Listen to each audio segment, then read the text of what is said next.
All right. Happy Friday, everyone, and welcome to another Learning Tech Talks, where we are continually exploring the landscape of learning tech while cutting through the fluff and getting your questions answered. Today, I'm joined by Laura Chapin. Did I pronounce the last name right? Because I didn't ask before we went live.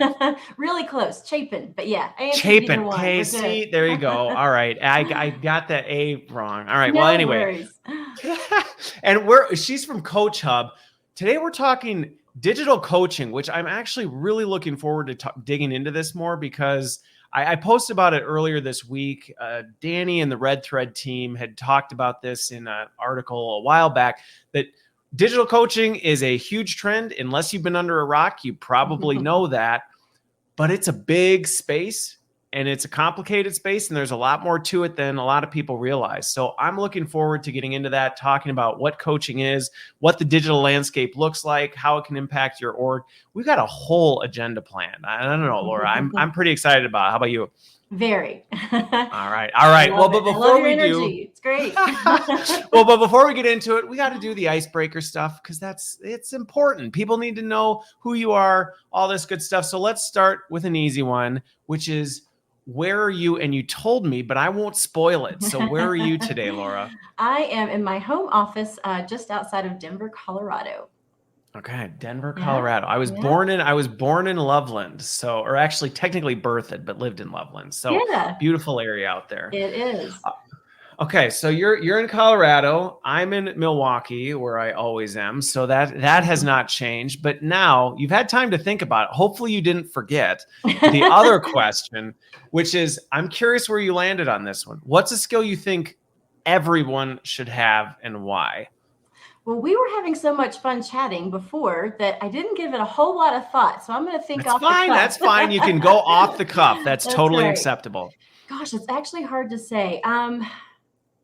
I think the first thing that comes to mind is probably not terribly surprising, but is the whole idea of emotional intelligence, right? I think if we really manage self and, in our relationship management, I think that takes us to a lot of places that wouldn't be possible, both personally and professionally. All right. But the cheesy side of me, the other side of me simply says one skill I think everybody should have is to simply smile at others and help people to feel seen. I know it sounds corny, but it's what we were talking about a while ago, right? Of like how you show up every day.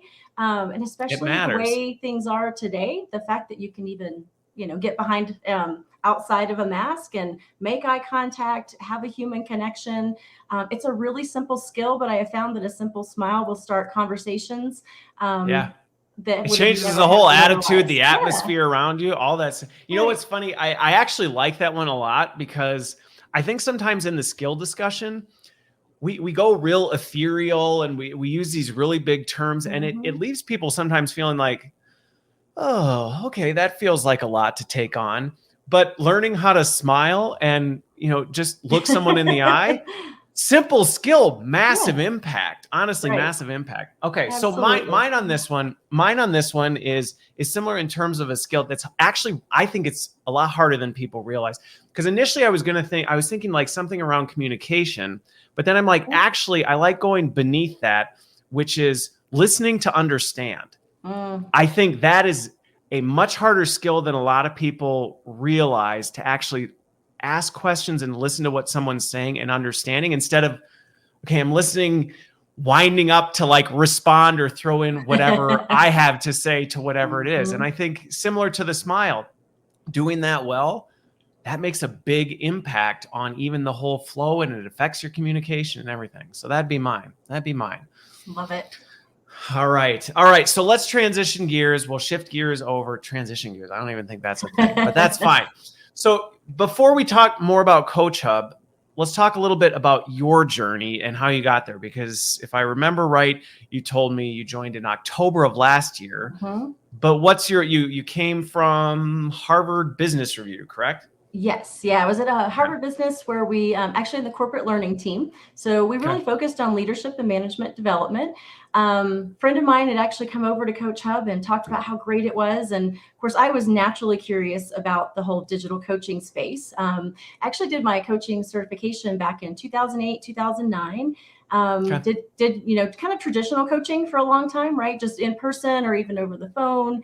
I ran coaching practices in 3, pretty large Fortune 100s where, it was the whole kind of traditional approach of, vet the vendors, vet the coaches, do the manual matching, do the manual evaluation. And so as I started seeing digital coaching come onto the scene, I have to be honest, Christopher, I was a little skeptical at first a few years ago. I was going to say, I've talked to a lot of people in the space, and the whole idea of digital coaching is met with different reactions. Let's just say not everybody's like, yeah, this is great. Yeah. And I think we're in a different place now, right? Like I think most people get it by now, but a few years ago, I have to say, I think partly because I took so much pride in that process, right? And it was so personal. And I really enjoyed how could a machine possibly do this, right? Exactly. And it was really hard to envision, but the more I saw it coming to life, and then of course seeing Coach Hub's model and some of the stats behind it and how effective it was, I was all in. So that's it. This is such a great, fit to bring, because I have like a little over 20 years of like L&D, OD, talent management, coaching, leadership. So this wasn't new territory for you. Exactly. So when you bring all of those together, then coaching just, really making that the main focus of my work and, the reason I get up and, come to work every day, just was a really natural fit. Okay. Got it. Been since October. All right. And it sounds like you're having a pretty good time in the almost 6 months you've been there. So let's talk about what Coach Hub is, because if you look at the grid that Red Thread put out, it can mean a lot of different things. And there's a lot of different players, and not all are even in the same space. Like there's categories where they're similar. But so what is Coach Hub in terms of how does it approach coaching, and what segment of the digital coaching market does it play in? Great question. And I love that you're starting there, right? To kind of check some of those assumptions. So we think about a lot of the audience, they hear it, they're familiar. This is a trend. It's a big boom, but it's like, okay, I may not be as familiar with the nuance. Sure. Well, I can first share our actual Coach Hub definition of coaching. We have, it's informed by good place to start. That's a good place to start. Right? So it's informed by research and ICF and, multiple research studies. And we have an actual coaching lab where we really focus on the evidence-based approach to coaching, right? What is the science behind it? What do we know? What does the evidence tell us? So I can actually share it. What we, how we define it is it's a partnering process with the client to help them reflect on themselves, the situation, their context, identify insights, actions, ways to unlock their potential, become the best version of themselves. So it's a lot of words, but what comes down to it, right, is it's the relationship between the coach and the coachee of assessing what are your strengths, what are development opportunities, what's driving you, what are your values, what are your goals, and how to be a supporter, a coach, and sometimes, real accountability partner for helping to shift mindsets, behaviors, and do that experimentation. And then, so that's really what we talk about as, coaching. What is coaching? Yeah. Digital coaching, right, is really, to me, it boils down to how is it delivered? What's the method? What's the approach? And so digital coaching is still live coaching, right? We're not, for Coach Hub and digital coaching, we're not talking about chatbots. I think that's a really important distinction, because you talked about the coach and the coachee. So there's an actual human involved in the process. It's not a bot. Right. Exactly. It's live, synchronous conversations like you and I are talking right now, right? With video, audio, having a live conversation. And then there's also where I always say that a lot of the coaching work happens between the sessions, right? That's when the work actually happens. Exactly. You can talk about it all you want. Applying all that stuff you've talked about. The coach is actually providing exercises or reflection activities, or here's an article or a video or a podcast or a meditation. And they can share those actually through our platforms. That's where the digital piece comes in as well, right? Is not only the methodology of how you're meeting and all the AI matching and things we can talk about behind the scenes. But also that support is digital in between sessions, right? Being able to share those resources. You can send messages back and forth. So there's the whole. So there's a digital relationship component to it as well. Now, is that digital relationship piece with your coach still, or is it kind of the broader group of coaches? It's a both and. It's a great question. So the coach is able to send, and coachee are able to send messages back and forth to each other, and learning nuggets from our academy. Like I said, like could be anything from a meditation or an affirmation, a video, an article, an exercise. But we actually, through our coaching lab, it's our internal behavioral scientists and L&D experts and user experience. We've actually created a whole library of resources that then the coachee can actually go in proactively, even without the coach sending it to them. They can browse and say, you know what, I'm curious about, I don't know, emotional intelligence or conflict or whatever it might be, and they can browse those resources and use them real time themselves. So there's that digital learning as well in between the sessions. And that's all in between. Yeah, no. So I think, just to kind of play it back, and then you tell me if I've landed on it. There is the coach relationship, which to me is in some ways it's a two-way street, but it's in a lot kind of a push of like, hey, I'm trying to encourage, help bring this out of you. Here's some things, but you also, if you're the coachee, have access to this pull resources of, hey, maybe there's areas that I haven't brought up that I want to explore or dig into more. That you can, I'm assuming, then incorporate that into your coaching journey if you want. Yeah, absolutely. Some of the things around coaching, right, we really believe in is the sense of it's highly personalized. We know that people perform best and learn best whenever there's a sense of autonomy. And so that even being able to go in and not only create their own goals, but also, mine for additional resources, supports that sense of autonomy. And we know that that's one of the things that help people learn best and actually change their behavior, right? Change their mindsets over time because they're in control, right? And it's in context and of their actual environment and their day to day. Okay. Well, on that topic, it's interesting. I was reading a research study put out by, I can't even remember who put it out, but it was talking about the age of personalization right now and the expectation of people they need things personalized. The generic one size fits all just doesn't fly. And we mentioned this before we went live. Coaching is really about as personalized.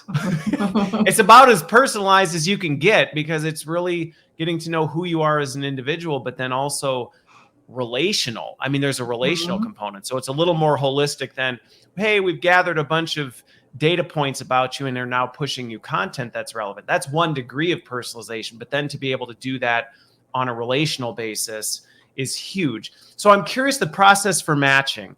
And because I'm curious, how the tech has helped augment, you mentioned you were when the digital coaching thing first came out, like, well, how's this going to work? So how do you blend the tech with the human component to help optimize that? Because I've been through this enough to know there's a lot of stuff that, to your point, you may feel like, but there's such a human component to that. That's like, well, actually there's quite a bit of stuff that's very monotonous that AI can help with, so long as there's still a human involved. So where do you draw that line of human in the loop?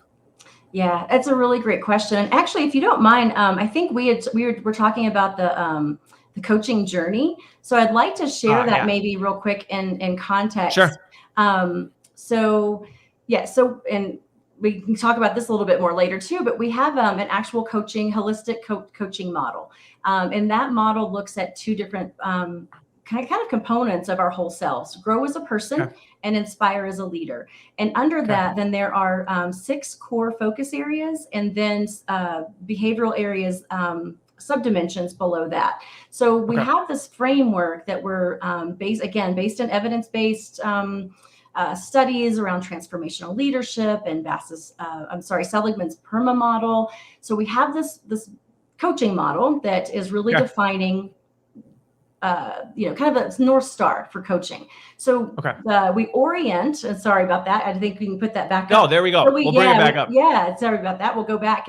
So as we are launching the actual coaching engagement with the client, or the Okay. customer, right? They're doing communications. We're deciding who's getting coaching. There's a whole onboarding process for those coachees, and helping them understand what is coaching, what is digital coaching, what is coaching not, right? Not mentoring, not consulting. That's a really, I told you I was going to jump in on this because I think that's a really important component, because not everyone is defining coaching the same. What people think it is, and I've been in orgs where we've had to overcome, there's a real negative association with this sometimes. Like if you're getting coaching, it's because you're not really doing so hot. And so we're going to try and coach you up or coach you out type of a thing that there's a cultural element that you have to overcome with that.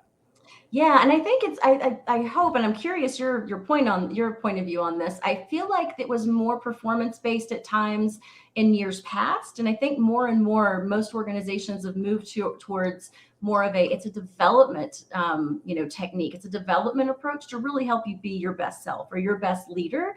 And actually performance, people, like if it's a real performance issue, a lot of times that's not the best place. And it's usually not the best place for coaching, right? You need to be coachable in order to have effective coaching. So that means really wanting to develop and grow, being curious, being willing to experiment and fail, willing to be vulnerable with your coach, willing to get feedback. So it's actually more when you're in that developmental space that you're going to have the most coaching effective journey. I agree that we're coming a long ways. Okay. Yeah. I mean, in the conversations I have, I think we've come a long ways. I think, and Eric in the comments mentioned there's still a lot of confusion. And I think there still is. In orgs on a maturity curve, I would say people are on different stages in this, but I think this is something that, speaking to learning or HR leaders, you need to know where you are on that maturity curve, because I have seen orgs go, hey, we're really excited, we're rolling out coaching, without really taking a temperature check on, whoa, what's the atmosphere of what you're doing?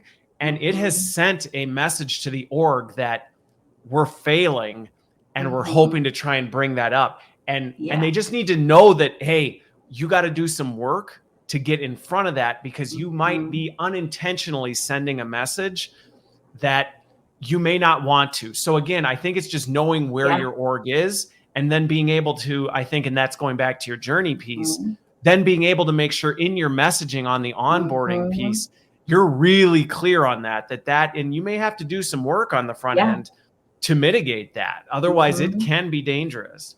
Yeah, 100% agree. I love that you're calling that out. We have to meet the organization where they are, right? And that's where the good change management approach comes in, understanding how is it perceived now? How do we want it to be perceived? What's that gap? How do we need to get that message out? So you can do it at a more organizational level, of course. But then those, like to your point, the people getting the coaching here in this onboarding process, we're going to make sure they're really clear about what this is for, why they've been invited to do coaching.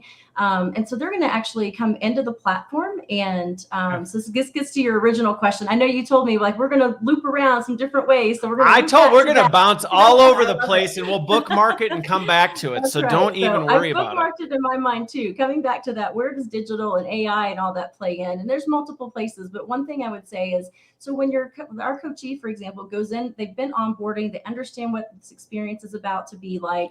They go into the platform. One of the first things that they do is actually do a self-assessment against that holistic framework. And it's strength-based. It's really a self-assessment of saying, how do I see myself in these different areas? They get a strengths report that says, here's based on what you've said, here's, what we're showing. And then they, after they've done the strengths report, then they also do the coach questionnaire. So this is their opportunity to answer questions around, what are you looking for in a coach? Language, gender, age, industry, a whole host of questions. And then that's actually helping to inform, our system to be able to say, based on what we know, here are coach recommendations. And so what I think is fascinating, right? We were talking beforehand about how, again, my old world, traditionally, that would have taken me as a coach practice leader weeks and weeks and hours to vet and go through all that. The fascinating thing to me now is literally in the platform, the coachee fills out those questions and up pops 3 coach recommendations with their picture, their profile, their background, a video, and the coachee is able to watch them and say, based on what I just saw, I think I want this coach. They select their coach. the very next step, they go in and book their first meeting. I want to pause you on this one, though. I want to pause Yeah. you on this one for two reasons. One, you know, I think this point of, and this goes to the whole conversation on AI and how the augmentation is really important, is I love how you brought up the fact that as you got into this more, you started recognizing like this administrative stuff used to be just a very burdensome, it wasn't a value add activity for you to sit and, okay, I got to sit and kind of scour all this type of piece. And I think it's helpful because that's not just with coaching. I see the same thing with instructional design. I see the same thing with marketing. I see the same thing with operations, where people look at the machines as, oh, it's taking away the value that I brought. And it's like, well, no, it's actually just taking away a lot of that stuff that used to take you forever. Now you can do it quicker, but you're still involved in that. So I think that's fantastic to hear that.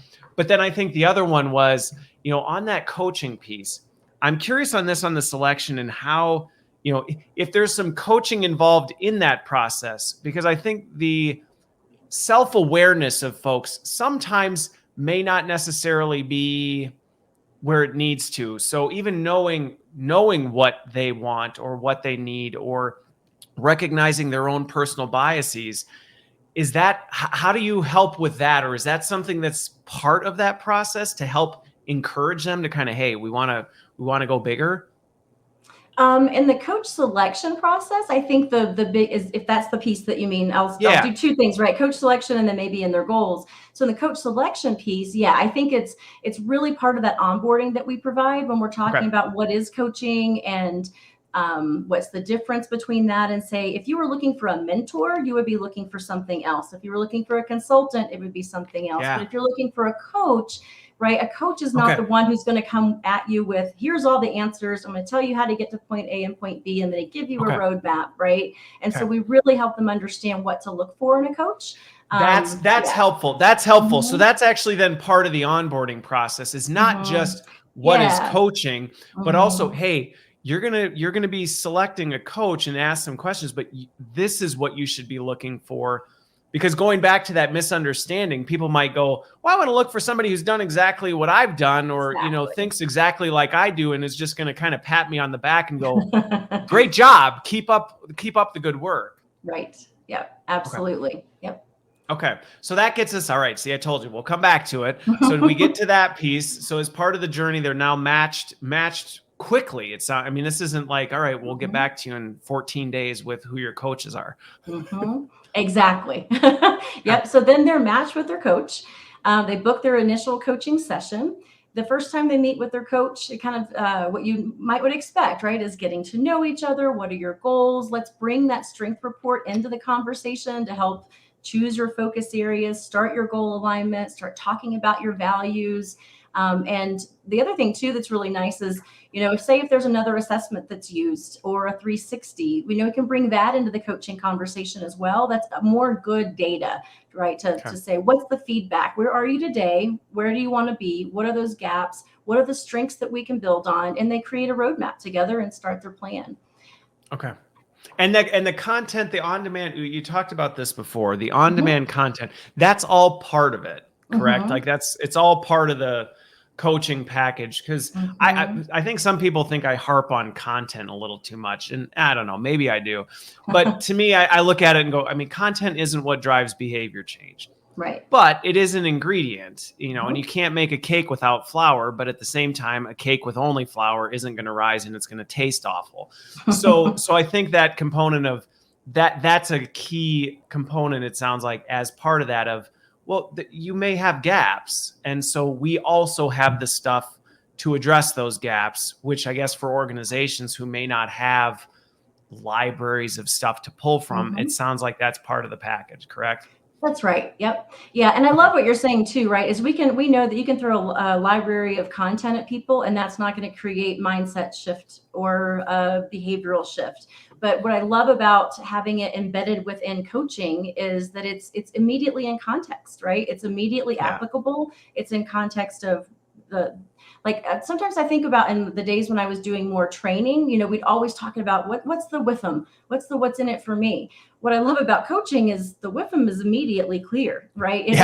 They're driving it. So whatever it is they're talking about in coaching, whatever resources they're pulling from, those learning nuggets, right? The other thing I like is they're bite-sized, right? They're consumable and they're just in time. So I think to your point, it's not just about being content, but it's content at the right time to either challenge your thinking or have a new perspective, or talk it over with your coach, or maybe take it back to your job and talk about it with your team or your manager.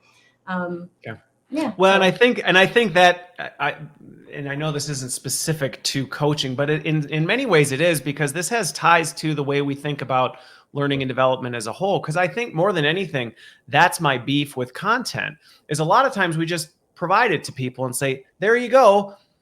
And we don't facilitate that opportunity for reflection and application. And without that reflection, application, and collaboration, it really is all for naught. And with coaching, especially in the model you've described and shown, it's all of that wrapped in one, because it's okay, here is something that may fill that knowledge gap, but now you have a chance to reflect on it, get some feedback, apply it, actually then talk about it, collaborate on that.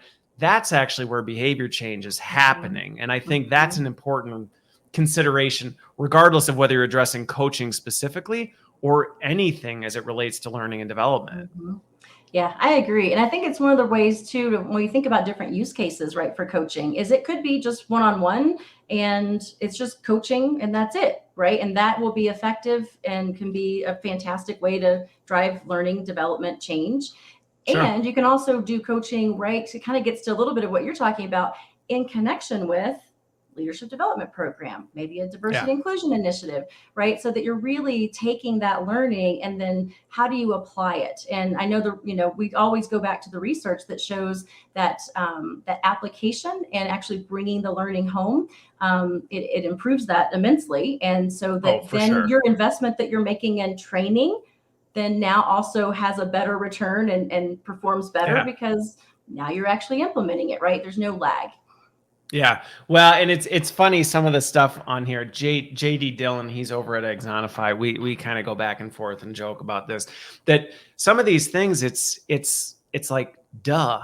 I mean, really, when you're like, well, of course, if you learn something and do something with it, it's going to be far more effective than if you don't ever do anything with it. But so often we miss it. We just miss it, or we get caught up with moving on to the next thing or whatever it is, that we forget that it's like, if we don't be very intentional about what are you going to do with this and then do it, it in one ear and out the other very often. Yeah. To your point, we all know this. We've known it a long time, but actually putting it into practice and creating the systems within the organization to support it, I think, is the other thing that's been missing, right? Because we also know when you go back on the job, you need manager support.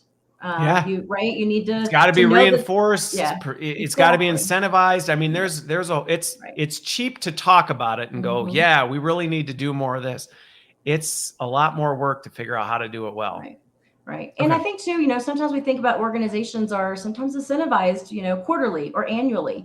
And when it comes to learning or coaching, because we're talking behavior change, cultural shifts, we have to take the long game, right? We got to keep the end in mind and make sure that we're sticking with it for the long haul, right? Over a period of months. And as you and I were talking about before the session, guaranteed to see results, right? Absolutely guaranteed to see, a shift in your KPIs or your, what's important to you. But it also means you've got to give it a few months typically to start seeing those shifts. And even, sometimes even years, you're going to see exponential returns. But I think that's the thing. We have to keep the long game in mind. And I think that's an important, we'll talk about considerations. I do really want to spend some time on that, because I think some of the comments that have come in are really important. But I think very quickly, I would just really reinforce that point, that is something that, I mean, the considerations are important, but the long game. And I think sometimes we don't always play the long game. We're looking to play the short game. And will there be some short wins? I mean, you tell me, but I have no doubt that implementing coaching can have some very quick turnarounds on the investment. but the real value is gained over time and the growth is exponential on that return. Sure. Yeah, I'd say it's a both and. Absolutely. Yeah.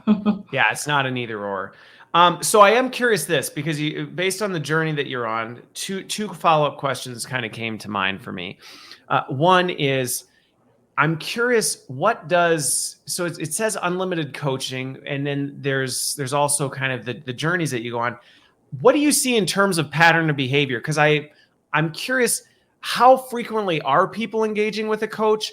And is it they just kind of have an ongoing one, or is it more of a chunked journey where they say, you know what, let's focus on this for a period of time, and that takes about this long, and then once we get through that, we move on to another one? What do you see in terms of pattern of behavior? Yeah, I think it's a great question too. I think part of it depends on the use case. Right. So think about, if you as an organization, maybe where you're focusing on some of your coaching effort is leaders in transition, or maybe people who are transitioning into parental leave and coming back from parental leave, or I know there's programs now. I think this is pretty exciting, just because I think this is fun to think about. I love that some companies are talking about reentry programs, right? Maybe people have been out of the workforce for a while and now they're coming back in, right? There's another transition point.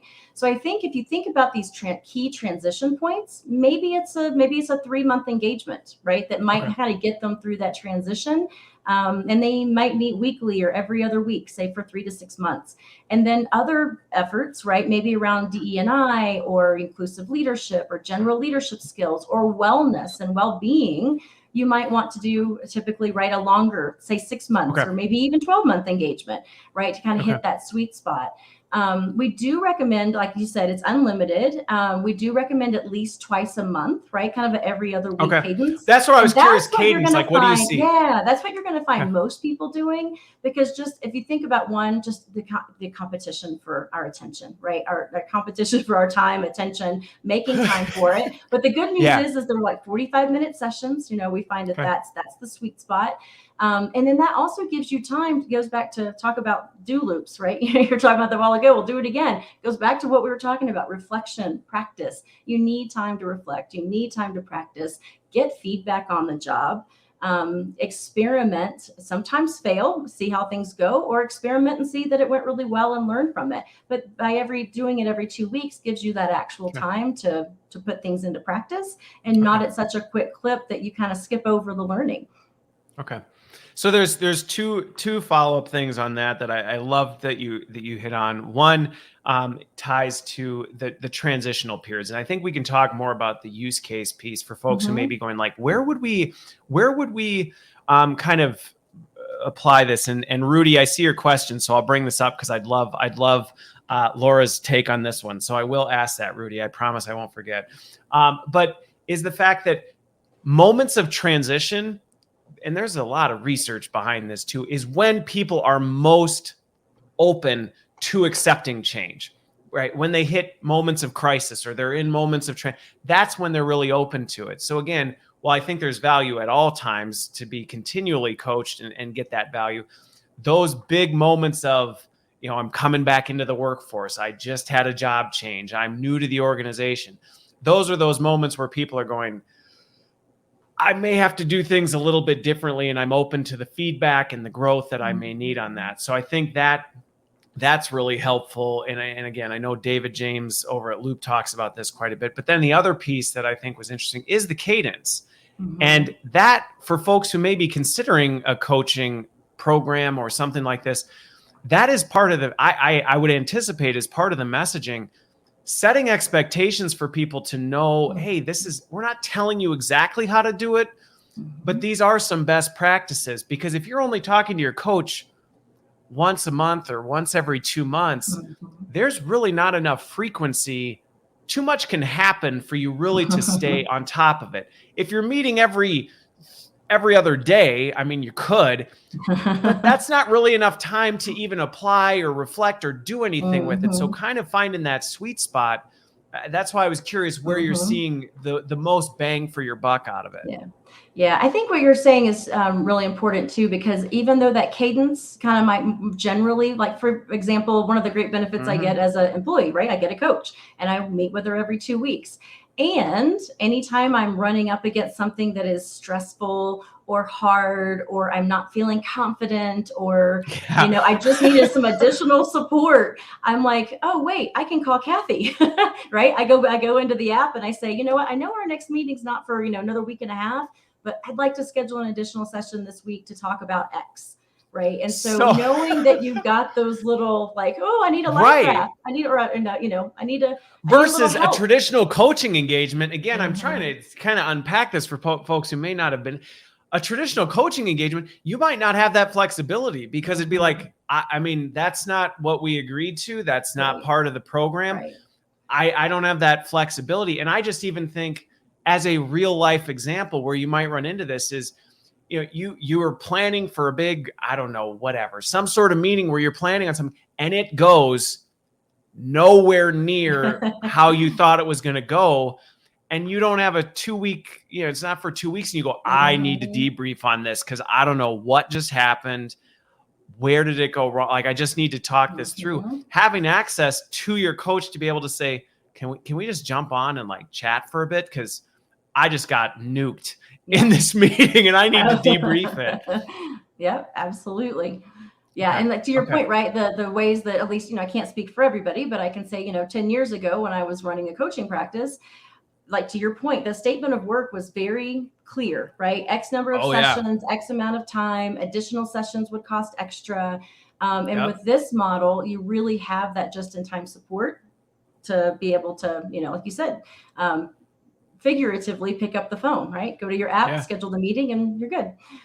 Yeah. Well, and again, I think, sometimes that intrinsic value isn't always recognized because if you aren't familiar with traditional coaching models or programs, you may think, well, unlimited coaching, I'm not really seeing where, how many people are really coaching all the time. Like, well, no, it's not about that. It's about having that fluid flexibility. When things hit the fan, you're not going, I'm on my own, which at a time, I know, like, I don't want to wait for 2 weeks to talk about this. I'm dying right now. So to have that flexibility is huge. I mean, it's huge, especially when you look at the research right now on where people are and they are languishing right now in the disruption of COVID, the disruption of work, everything that's going, people are exhausted and they're fatigued and they're having a hard time. So knowing that maybe they don't reach out all the time, but knowing that there is that person that can help support them. I don't think the value of that can be understated, especially in the environment we're in right now. Yeah, absolutely. And it makes me think about too, like employee experience is really hot right now, right? Like really thinking about how do you attract talent? What benefits do you give? How do you support them at those moments that matter? How do you really differentiate yourself and have that, employee and leader focused lens and then create solutions that help them along the way? And it just makes me think that that's the perfect place to say, well, gosh, what do our employees need? What do our leaders need? And this is such a great way to support people in this really bizarre time that we find ourselves all in.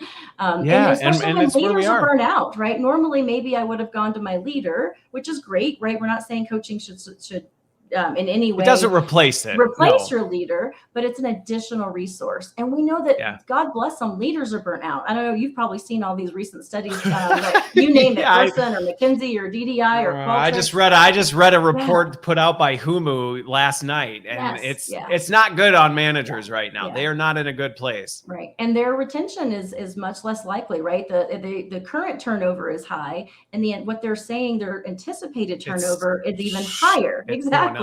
So now these people who are, really challenged and struggling, now you've got leader turnover. So now I don't have that leader, maybe consistency to go to.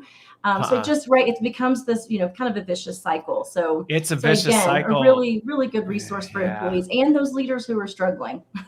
Well, and I mean, again, we could probably have an entire another episode just talking about the importance and impact of managers and the destruction that happens when you lose your managers and they leave, and the disruption to the team and perform. I mean, it's like, again, we don't need to go there, but I think that point of it's not a replacement for the manager relationship, but it can dramatically reduce the burden that the leaders are carrying to say, hey, there's something that you can help push your workforce to as an augmentation, not a replacement. Exactly. This replaces your job. No, but what this does is this allows you to say, hey, I think this is something you really need additional support on.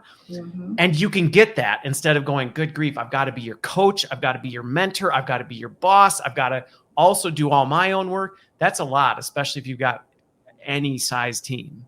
Well, and it's interesting too, kind of coming back to that is where, it's traditionally definitely a supplement too.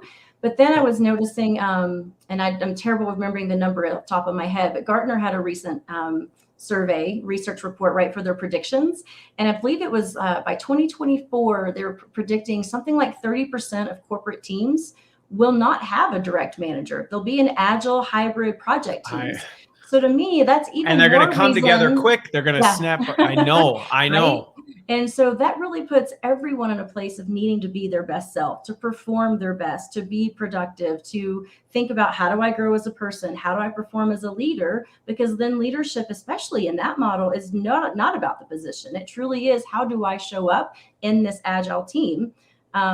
And if I don't have a standard manager, I'm leaning into my team, but now I can also lean into my coach. So it's just another way that I see, gosh, that's such a huge transformation to think of people not having managers. Or I know one of your previous talks talked about, more skill-based versus role-based. So as we lean into all these complicating factors of what the future of work looks like, that personalized development and support, I think, is just going to become increasingly important. Yeah, it's not, I think sometimes people look at some of this stuff and they go, oh, well, is this just the trend for 2022? And I'm like, this isn't the trend. Because if you think about it, and then Rudy, I am going to ask you a question because I promised that I would. But coaching has not, you look at the trajectory of coaching. Nobody's ever gone, coaching's kind of a thing from the past. We don't really do that anymore. That's such no, that's always been kind of held as, whoa, this is the apex of personalization and development. That trend hasn't gone away. It's just what we're doing now is saying that doesn't have to be limited to a microcosm of the organization, which that's not gonna go anywhere. That's not gonna go anywhere. Right. So that's why scale is so important, right? Oh, sorry. Well, exactly. Right. We talk about measurable and scalable, and that's where that scale becomes so important. Yeah. So I didn't mean to interrupt. No. Because I just don't want to forget on this. But Rudy. No, I think that point is huge on the scalability, because that has been one of the biggest limitations. There was cost and scalability of, just good grief, how many people can we do this for? So, and we'll dig into that because I want to talk about some of the considerations. But Rudy's question, and I know because of the back and forth we had before coming. So this is a good question is, okay, what is the difference between coaching and mentoring? Because there is a distinction, and some use the terms interchangeably, but I agree that there is a very big distinction between them. But I'm curious, how do you respond to that? And how does Coach Hub think about coaching versus mentoring? Yeah. So mentoring, I tend to think of as a lot of times it's somebody who's maybe further in their career and they are offering more guidance and sharing lessons learned and their stories. Maybe they have advanced experience, advanced knowledge, and they're actually kind of imparting that, right? More than coaching, where coaching is more of a conversation with really powerful questions of helping people find their own answers, noticing what's there, shifting their perception and their mindset on things.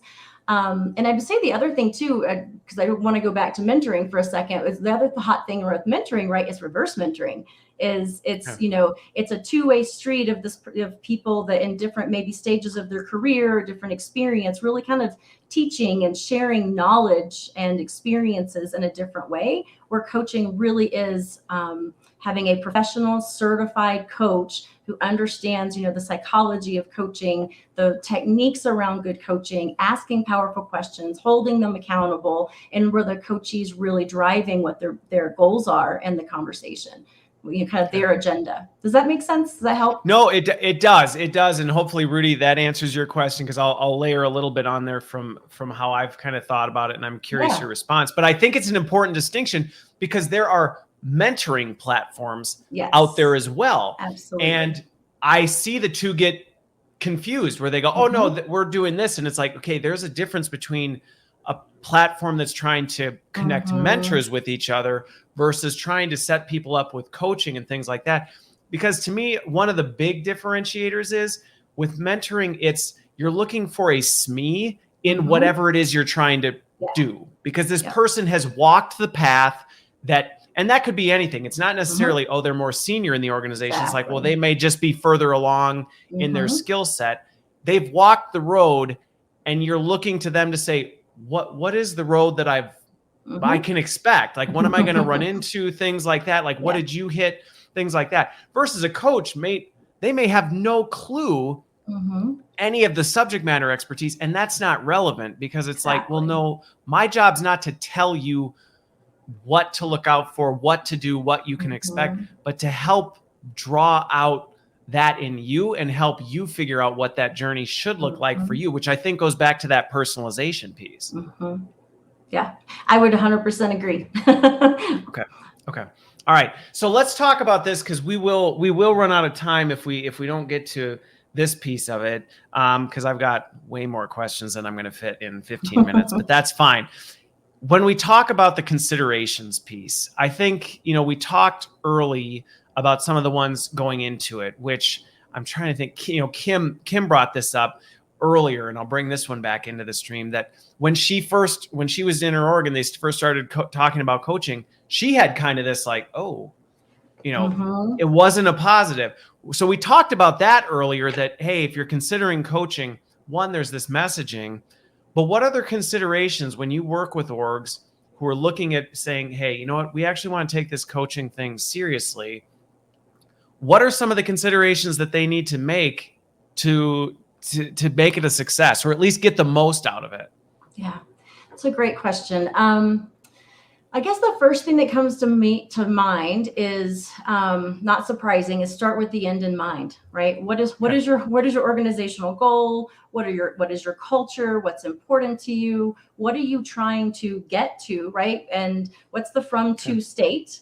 And then who do you need to help the organization get there? What is it you're trying to implement or to change within the organization? Then figuring out, well, who do we need to coach, right? Who is the audience? So it might be like, if your use cases, we really need to have a stronger leadership pool or pipeline. If it's, we need to improve inclusive leadership or diversity inclusion, or we need people to be more well so that they get to show up as a more whole, healthy person at work and be more productive, right? Whatever that use case is, to me, is really what's going to inform, where do you start? Who do you start with? And then figuring out, okay, where do we want to start in terms of, then communicating it, helping them get acclimated to what coaching is, and getting them started. So on that one, because one of the questions or one of the comments, and Pamela, we'll talk about this a little bit more.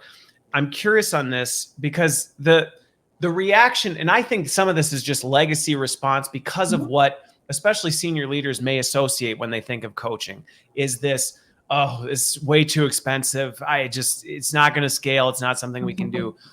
How do organizations that you work with typically go about this? Do they go big and go enterprise? Because we talked about before we went live, anybody who says, what's the ROI on coaching, to me is, well, it's all the things. Like all the things will go up. All the things. I've seen it time after time. Nobody's ever gone, well, that was a giant waste of time, unless they're doing it wrong. If you do it wrong, that's one thing. But I'm curious, do organizations come in typically and say, hey, let's go big enterprise? Or to your point of starting with the end in mind, is it, hey, we've got this, yes, we want to potentially get to that point, but we want to start here because we know this is one of our biggest pain points, and let's prove it out and then expand. How are orgs typically doing it? Sure. Yeah, I'd say I'd seen it both ways, right? But typically, because the reality is we all have budgets, We all have accountability and stories we need to tell back to our leaders or the board or whoever it is, right? Of here's what we tried, here's what we did, here's the outcome. So it's not unusual to see a company say, you know what, we've got maybe 2 or 3 different use cases where we'd really like to start. Let's do a proof of concept. Maybe we work with 50 leaders or 100 or 200 leaders in one particular, kind of sweet spot, or maybe multiple ways they want to use it. And then try it out, see how it goes. And then they see the, results of everything that we measure, things like, the coaching relationship and goals met by the coachees, and a whole host of metrics that we can do. But we also partner with our customers of, well, what metrics do you want to pay attention to? What's important to you? If this goes so that's part of the onboarding process. Exactly. Yeah. The whole co-creation with our clients of figuring out, what do you want to see change? And so that's a great way to test it with, a few different proof of concepts, see then how those things start to change over time, see what the feedback is, do focus groups, right? We can come up with a number of measures that help the organization, really solidify, yep, this is a smart investment. This is what we want to continue to do, not only with our, proof of concept folks, but we want to then expand it into, broader audiences. Okay. Got it. Well, and I think, again, I've seen, it's interesting hearing how, you see it way more frequently because you're working with all these folks, but every once in a while I've seen it where an org just goes big on it. Absolutely. They get it and they just go, you know what, we're pulling out the stops because we just know this is that important. But I think for folks, because Pamela shared, she said, the cost and scalability are 2 of the biggest roadblocks she's run into. And I think that point of, well, if that is a barrier, something you're running into, being able to hone this in and say, where is a major pain point that we think if we can solve this or measurably improve that, we can get the momentum we need to actually then be able to scale this up. Is that a reasonable approach? It is. And I would say, to your point, as we do see others go, right, kind of larger enterprise, we're going to go all in and do this. Probably more now than we did a few years ago. And we highly recommend that, right? That can be very successful. And you're going to see, that real shift, that tidal wave, right? Quicker, and, see some real impact. So it doesn't make either approach wrong. It just depends on, what it is you're trying to accomplish. Trying to do. Yeah. And we can go either way. Okay.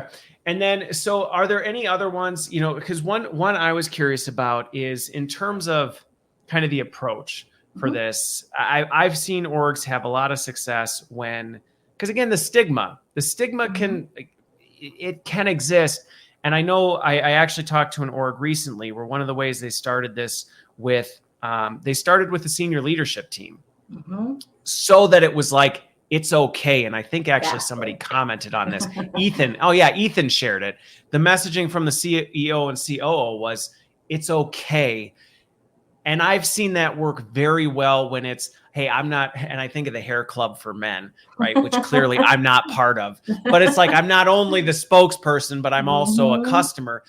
That component helps send that message. So I'm curious, are there best practices that you've seen for orgs to say, hey, this actually really helps get people over the hump or make time commitment? Because I think the other thing that I could see being a barrier is people's willingness to find time. I mean, do they prioritize it? So I'm curious on that end.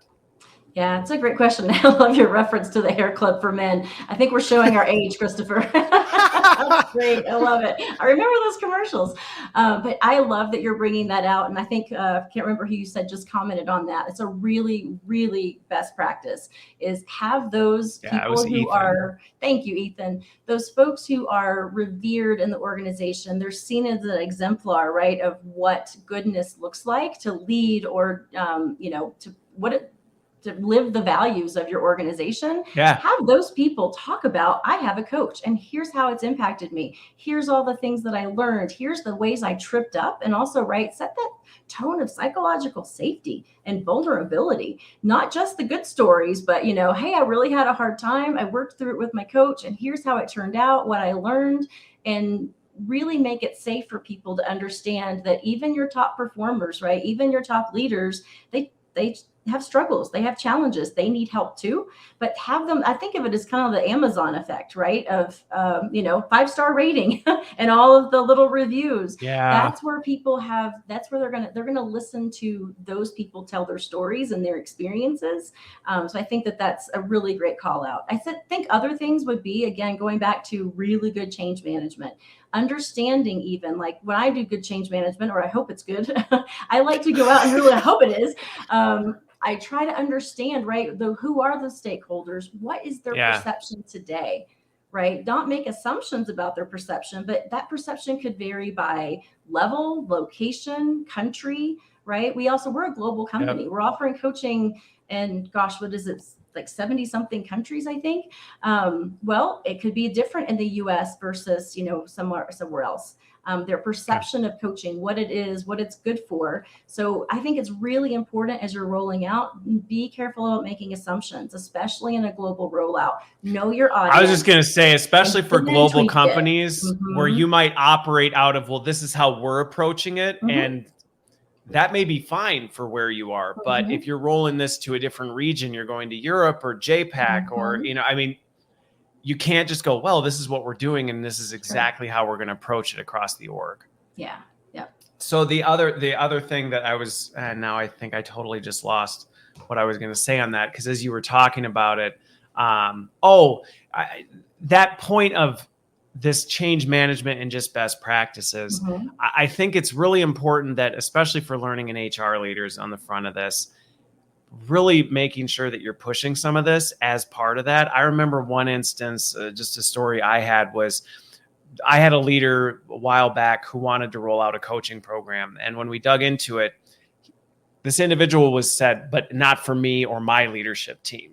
It's for everyone else. And I killed it. I'm like, no way. If that's your view on this already, it's going to stink up the whole process, because your attitude is, yeah, they need it and I don't. And that they're going to see this. They're going to see it right through you. So I think really that making sure people understand this is a good thing. This is for your benefit. This is to make you the best version of you is key to help people get on board.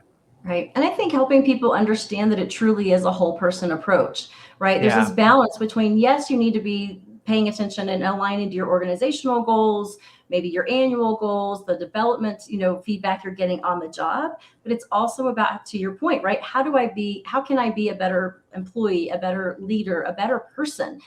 Everyone I know, quite honestly, that's ever had quality coaching has come back and said, you know what, I am better at my job, or I performed better, and I'm a better husband, wife, daughter, spouse, parent, whatever it is, because we bring our whole selves to work, right? We don't just, pack it up in a box, but that coaching experience helps us with our overall wellness and our overall how we're showing up, every day in and out of work. Yeah. Well, and I think that, and then I'll close, because good grief, I haven't even gotten into there's about 5 other things I want to hit on, but it's fine. It's fine. I have so much more I'd love to share too. I know. We like scratch the top of the surface. But on that point, that one of the things I'm really thankful for that came out of this COVID era is the fact that we have had a greater awareness that the whole person matters and you can't compartmentalize it. Yeah. And I think for a long time, people have tried to completely compartmentalize. Well, this is my work self. This is my personal self. And I don't let the lines cross. And we've seen that it's like, man, if one is not good, the other one isn't either. And if we raise the tide on one, the other comes along with it. And I think that value proposition is huge, because if you're better at work, you're better at home. If you're better at home, you're better at work. And all those things just flow together, which I think is something that people are coming around to, that it's like, we can't separate the two. So how do we invest in that? Which gets to the ROI conversation of, you know what, all the things will get better. just all the things. There you go. That's the return on investment. Engagement, retention. Right. You pick a thing, it'll go up. Metrics, we can, And what I will say though, while it is all the things, I really do encourage folks, right, is look at all the things, but even choose the critical few, right? Because otherwise it can be really overwhelming. And that's actually a place I love partnering with my customers, is what are the critical few, right? We're going to measure a ton of stuff for you. We're going to give you a dashboard where you can see all this real time, see all, all sorts of metrics to help you measure success. But what are the critical few you really want to pay attention to? They're going to help you tell the story back to your business. And I think that that's really important. And then, like you said, all the things, when they start seeing that too. I'm glad that you closed on that distinction, because it is important, because you could go all the things, we'll just watch everything. It's like, well, no, that's not what we're advocating for. But what we're saying is that will come, but to make the most out of it, hone in on a few. So with that, let's end before we just start going somewhere else. This has been a fantastic conversation, Laura. I appreciate you making the time. Hopefully, based on all the comments and everything, hopefully you got something from this. It's helped you think differently about not only, one, is this worthwhile, but how to approach it and make it as successful as possible. And the reality that digital coaching is a thing and it ain't going anywhere. So definitely something to watch. So thank you very much for the time, Laura. Thank you. It was fun. And I'd encourage folks, if you find me on LinkedIn, feel free to reach out. I'd love to connect. I love to geek out on all these things and keep talking about how the world of work is changing. All right. Well, have a great weekend, everyone. Take care.